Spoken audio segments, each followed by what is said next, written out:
Levitico 21. Sinabi ni Yahweh kay Moises, sabihin mo sa mga pari, sa mga anak ni Aaron, na ang sino man sa kanila'y huwag lalapit sa patay, liban na lang kung ang patay ay kanyang ama, ina, anak, kapatid na lalaki o kapatid na dalaga na kasama niya sa bahay.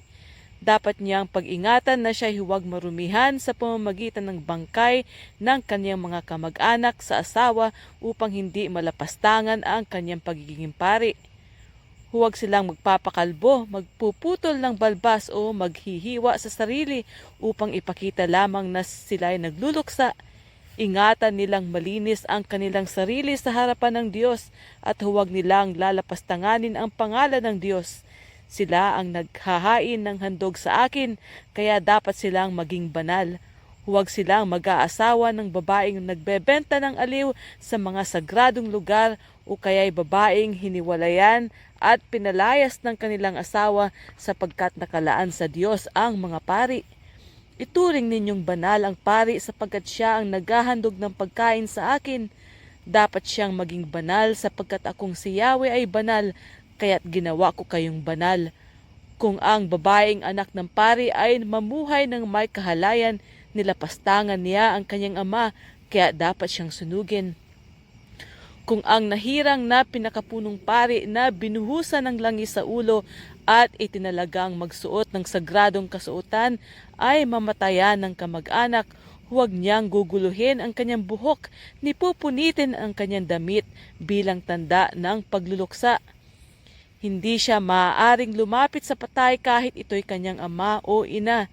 Dapat siyang manatili sa santuaryo ng kaniyang Diyos. Kapag umalis siya roon upang tingnan ang bangkay, nilapastangan na niya ang santuaryo ng Diyos dahil nakalaan na siya sa Diyos. Ako si Yahweh. Isang berhen ang dapat mapangasawa ng pinakapunong pari. Hindi siya dapat mag-aasawa ng balo, hiwalay na sa asawa, dalagang nadungisan na ang puri o babaeng nagbebenta ng aliw. Ang dapat niyang mapangasawa ay isang kalahi at wala pang nakasiping, upang huwag magkaroon ng kapintasan sa harapan ng bayan ang magiging mga anak niya. Ako si Yahweh, inilaan ko siya para sa akin. Sinabi pa ni Yahweh kay Moises, sabihin mo rin kay Aaron na ang sino man sa lahi niya na may kapintasan o kapansanan ay hindi kailanman nararapat mag-alay ng handog sa akin. Hindi maaaring lumapit sa altar ang sinumang bulag, pilay, may sira ang mukha at may kapansanan sa katawan, may bali sa paa o kamay, may depekto sa mata, may sakit sa balat, kuba, unano o isang kapon. Sino mang may kapintasan sa lahi ni Aaron ay hindi maaaring maghandog kay Yahweh. Hindi nga siya maaaring maghain ng pagkaing handog dahil sa kanyang kapintasan.